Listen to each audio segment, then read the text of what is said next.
వీసాపై మరో భారీ ఉగ్రదాడికి కుట్ర తెరలేపారు ఉక్రెయిన్ మరియు అమెరికన్స్. మరి వింటుంది నిజమే. భారత్లో ఒక అమెరికన్, ఆ తర్వాత ఒక 6 ఉక్రెయిన్కి సంబంధించిన జాతీయస్తులు ఒక భారీ ఉగ్రదాడికి కుట్ర లేపారంట. వీళ్ళు టూరిస్ట్ వీసా పైన భారత్లోకి ఎంట్రీ ఇచ్చారు. ఇక్కడ కనబడుతున్నటువంటి వ్యక్తి, ఆ ఫోటోలో ఆ మాస్క్ వేసుకున్న వ్యక్తి పేరు మాథ్యూ వాన్ డైక్. ఈయన ఒక అమెరికన్ జాతీయుడు. సో గతంలో చాలా రోజుల క్రితం, అంటే 2010s and 11s ఆ పీరియడ్లో లిబియాలో అంతర్యుద్ధం జరిగింది. అయితే ఆ అంతర్యుద్ధం సమయంలో అక్కడ ఉన్నటువంటి వేర్పాటువాదులకి లేదా రెబిలియన్స్కి ఈయన సపోర్ట్ ఇచ్చి అప్పుడు అరెస్ట్ అయిపోయి జైలు జీవితం కూడా గడిపాడంట. ఆ తర్వాత బయటకు వచ్చాడు. అప్పుడే పెద్ద మొత్తంలో ఈయన పేరు ప్రచారంలోకి వచ్చింది. ఆ తర్వాత ఇప్పుడు మాథ్యూ వాన్ డైక్ పేరు మళ్ళీ వినిపిస్తోంది. దీనికి గల ప్రధాన కారణం ఏంటంటే, ఒక 6 యుక్రెయిన్లు, మొత్తంగా 17 మంది వచ్చారంట యుక్రెయినియన్స్ టూరిస్ట్ వీసాల పైన భారత్లోకి. ఇది పక్కగా ఎన్ఐఏ క్రాక్ చేసి పటియాలా కోర్టులో ప్రవేశపెట్టి అరెస్ట్ చేసి కస్టడీ తీసుకొని విచారిస్తున్న పర్ఫెక్ట్, పక్కా 100% జెన్యూన్ న్యూస్ ఇది.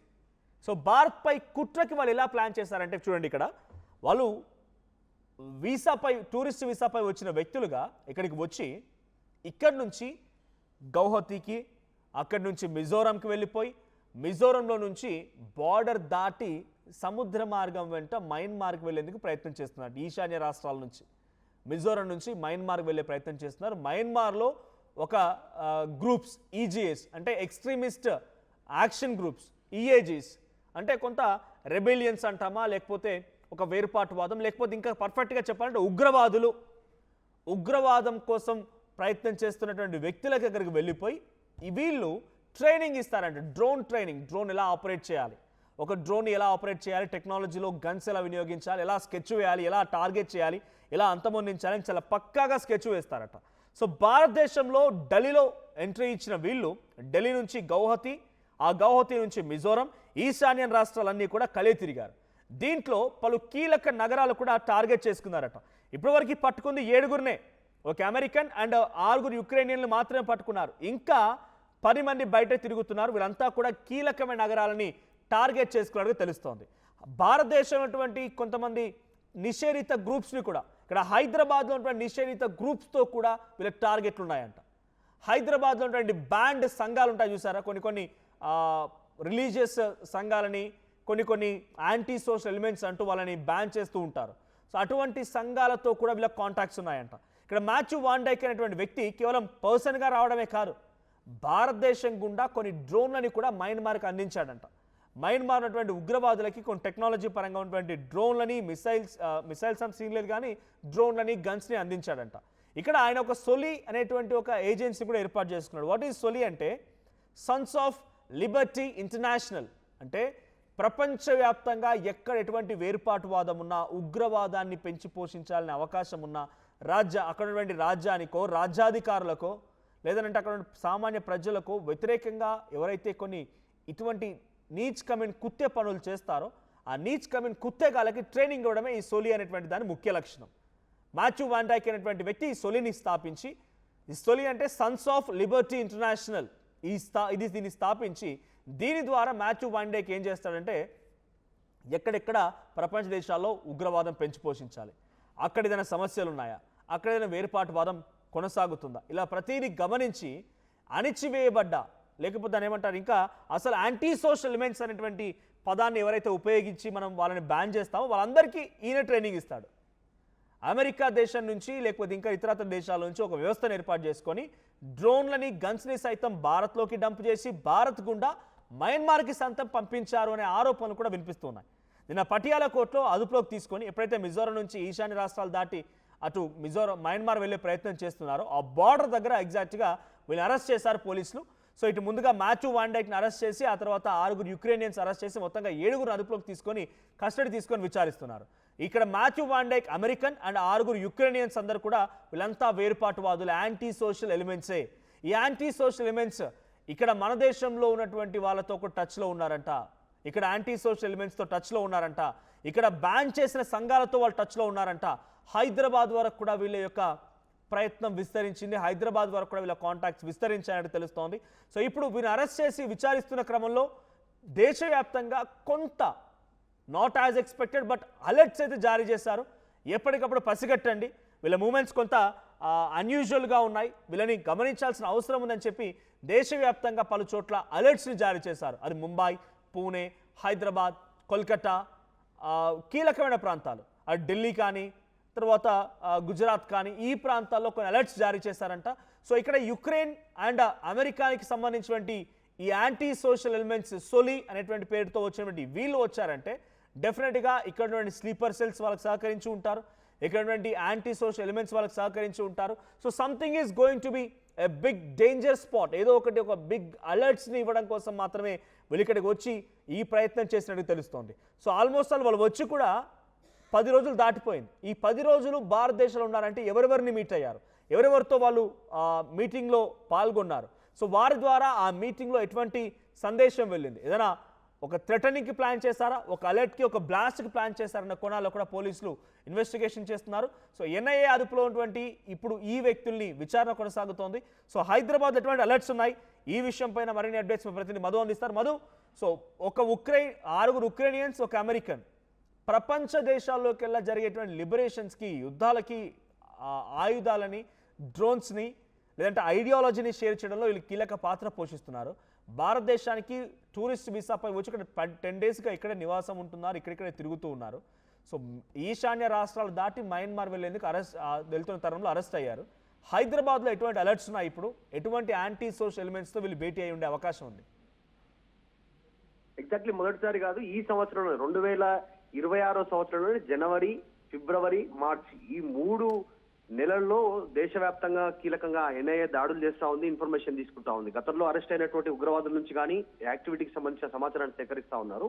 ఇది మళ్ళీ మొన్న జరిగినటువంటి ఫిబ్రవరి అరెస్ట్ తర్వాత ఇది 3వ అరెస్టు మార్చికి సంబంధించినటువంటి విషయంలో. దీంట్లో ఎన్ఐఏ దేశవ్యాప్తంగా ముఖ్యంగా ఢిల్లీ, లక్నో, కోల్కతా విమానాశ్రయాలతో పాటు హైదరాబాద్ తర్వాత ఇంకా ఇతర ప్రాంతాలన్నింటినీ కూడా టార్గెట్ చేసినట్టుగా ఛేదించారు. దీంట్లో ఇన్ఫర్మేషన్ తీసుకుంటున్నారు నేషనల్ ఇన్వెస్టిగేటివ్ ఏజెన్సీ. ఈ మధ్య కాలంలో జరిపినటువంటి దాడుల్లో కీలక సమాచారాన్ని రాబట్టారు. దాంట్లో మయన్మార్ కి డ్రోన్లు సప్లై చేసి పెద్ద ఎత్తున దాడులు చేయాలి, డ్రోన్ల ద్వారా దేశంలో అనేక ప్రాంతాల్లో దాడులకు ప్లాన్ చేయాలి అనేటువంటిది వీళ్ళు ప్రధానంగా దీనికి సంబంధించినటువంటి సమాచారం సేకరించడం జరిగింది. హై అలర్ట్ జారీ చేశారు. దీంట్లో హైదరాబాద్ లో కూడా పెద్ద ఎత్తున ఉగ్ర కుట్రకు దాడి చేయాలనేటువంటి ఇన్ఫర్మేషన్ ఛేదించిన తర్వాత ముఖ్యంగా ఎలక్షన్లు జరిగేటువంటి ప్రాంతాల్లో ఇప్పుడు అస్సాం సంబంధించినటువంటి గౌహతి, అస్సాం సంబంధించినటువంటి ప్రాంతాల్లో కూడా పెద్ద ఎత్తున దాడులు నిర్వహించాలనేటువంటి అక్కడ రాష్ట్ర ప్రభుత్వం అలర్ట్ చేసింది. రాష్ట్ర ప్రభుత్వాన్ని ఎన్ఐఏ అక్కడ ఉన్నటువంటి సమాచారాన్ని తీసుకోవడం జరిగింది. లిస్టులో హైదరాబాద్, ముంబై, ఢిల్లీ, బెంగళూరు ఇట్లా ప్రధానమైనటువంటి ఐటీ కేంద్రంగా ఉన్నటువంటి నగరాలతో పాటు పాపులేషన్ డెన్సిటీ ఎక్కువ ఉన్నటువంటి ఏరియాలను గుర్తించి దాడులు చేయాలనేటువంటిది ప్రధానంగా కొన్ని మాడ్యూల్స్ గుర్తించారు, ఇన్ఫర్మేషన్ తీసుకున్నారు. ఇప్పటికే హైదరాబాద్ లో కూడా అలర్ట్ చేశారు. హైదరాబాద్ లో ఉగ్ర కుట్రకు సంబంధించినటువంటి కేసుల్లో గతంలోనే సయ్యద్ నివాసంలో గుజరాత్ పోలీసులు సోదాలు నిర్వహించి రిమాండ్ కు తరలించినటువంటి సిచ్యువేషన్ ఉంది.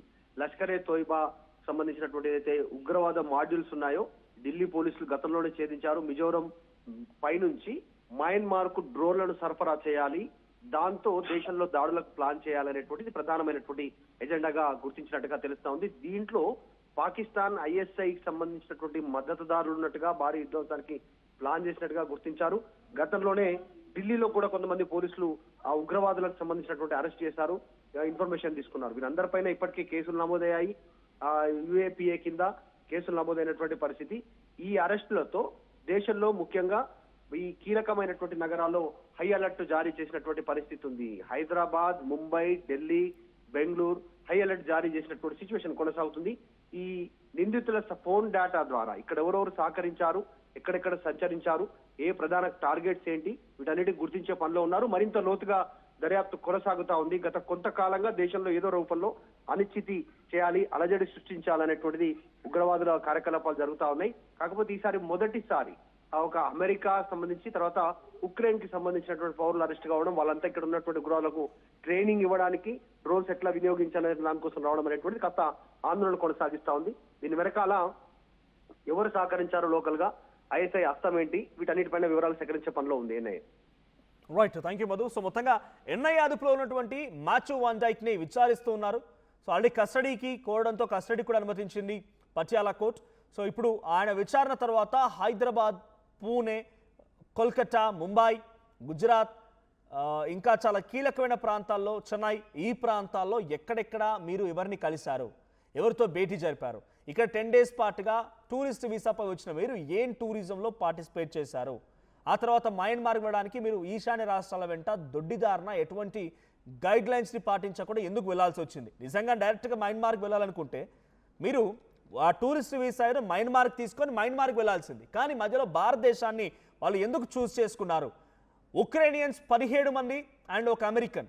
ఈ 17 మందిలో 7 మాత్రమే పట్టుకున్నారు ఇప్పుడు పోలీసులు. ఇంకా 10 మంది బయట తిరుగుతూ ఉన్నారు. ఆ 10 మంది ఎక్కడున్నారు, వారి ఆచూకీ ఏంటనే దానిపైన పెద్ద మొత్తంలో ఇన్వెస్టిగేషన్స్ కొనసాగుతున్నాయి. వారి ఆచూకీ కోసం కూడా వెతుకుతున్నారు. పలు ప్రాంతాలు అలర్ట్స్ జారీ చేశారు. సో డెఫినెట్గా ఇటువంటి చర్యలు ప్రతి సందర్భాల్లో మనం చూస్తూనే ఉన్నాం. ఏదో ఒక చిన్న అలజడి సృష్టించి ఇక్కడ అల్లకల్లోలం సృష్టించడం కోసం మాత్రమే వీళ్ళ ప్రయత్నం కనబడుతోంది. ఇప్పుడు అమెరికన్ కూడా ఒకరిక్కడికి రావడంతో మరింతగా ఆందోళన గురి చేస్తోంది. సో ఇప్పుడు రష్యాకి భారత్ చాలా సన్నిహితంగా ఉంది. సో భారత్ కొంత ఆయిల్ని కొనుగోలు చేస్తోంది అక్కడి నుంచి. సో చాలామంది అమెరికా లాంటి దేశాలు చెప్పినా కూడా అమెరికా దేశం మాట, ట్రంప్ మాట వినకుండా మనం ఇంకా కంటిన్యూ చేస్తున్నాము. So we're very friendly nations. So Russia Ukraine యుద్ధం జరుగుతున్న తరంలో మనం ఎవరికి సపోర్ట్ చేయకపోయినా వి స్టాండ్ విత్ రష్యా అన్నట్టుగానే ఉండిపోయాం. కాబట్టి ఇప్పుడు యుక్రెయినియన్స్ వచ్చి ఇండియాని ఇబ్బంది ఏమైనా పెట్టాలనుకుంటున్నారా? ఉక్రెయిన్లో జరుగుతున్నటువంటి యుద్ధానికి సంబంధించిన నేపథ్యంలో ఇండియా ఏదైనా నెక్స్ట్ టార్గెట్ అయిందా? ఇండైరెక్ట్గా ఏదైనా ఇక్కడ థ్రెటన్ చేయబోతున్నారా అనే కోణాల్లో కూడా అనుమానాలు కలుగుతున్నాయి. ఎన్ఐఏ ఇన్వెస్టిగేషన్ జరిగే అవకాశం ఉంది. ఎన్ఐఏ ఇన్వెస్టిగేషన్ ఎటువంటి విషయాలు బయటపడతా చూడాలి. బట్ హైదరాబాద్ నగరం ఉన్నటువంటి యాంటీ సోషల్ ఎలిమెంట్స్తో వాళ్ళు ఎలా ట్యాకిల్ చేశారు, వాళ్ళు ఎలా కలిశారు, సో ఎవరెవరితో కలిశారు, ఇవన్నీ కూడా చూడాల్సిన అవసరం అయితే ఉంది. సో హైదరాబాద్లో తనిఖీలు చేస్తే ఉగ్రవాదులు దొరుకుతారా అంటే 99% ఎస్ అని అంటున్నారు. 99% ఉగ్రవాదులు దొరుకుతారా అంటే అవును అనే సమాధానం చెప్తున్నారు. కాబట్టి you please take care of your self. And ఒక్కసారి మీ చుట్టూ ఎవరైనా ఉగ్రవాదులు ఉన్నారనే అనుమానం కలిగినా, లేదు స్లీపర్ సెల్స్ లాగా ఉన్నారనే అనుమానం కలిగినా మీరు వెంటనే పోలీసులకు సమాచారం ఇవ్వండి. సో ఇక్కడ 99% ఉగ్రవాదులు దొరుకుతారా అంటే ఎస్ అనే సమాధానం వస్తుందని అర్థం చేసుకోండి. హైదరాబాద్లో ఏ స్థాయిలో ఉగ్రవాదులు చర్యలకు పాల్పడే ఆలోచన ఉన్నవారు, స్లీపర్ సెల్స్గా మారిపోయిన వారు ఉన్నారో అర్థమవుతోంది. సో మీరు దయచేసి అటువంటి వారు ఎవరైనా గమనిస్తే కామెంట్ చేయండి. We will take care. మేము పోలీసులకు సమాచారం ఇచ్చే ప్రయత్నం చేస్తాం, లేదా డైరెక్ట్గా పోలీసులకు సమాచారం. లేదంటే డెఫినెట్గా భారత్ ఇప్పుడు ప్రపంచ దేశాల్లో యుద్ధం జరుగుతున్న సమయంలో భారత్ కాస్త సేఫ్ జోన్లో ఉంది, శాంతిని పాటిస్తోంది. కాబట్టి మనపైన కూడా ఏదో ఒక అలజడి సృష్టించాలన్న ఆలోచన చేసిన నీచ్ కమిన్ కుత్తేగాలు కూడా ఉన్నారు. వాళ్ళ గురించి ఆలోచించండి, వారిని పనికి పట్టే ప్రయత్నం చేద్దాం, పోలీసులకు సమాచారం ఇద్దాం. అసలైన తొలి వెలుగు. ఫాలో వాట్సాప్ @తొలి వెలుగు official.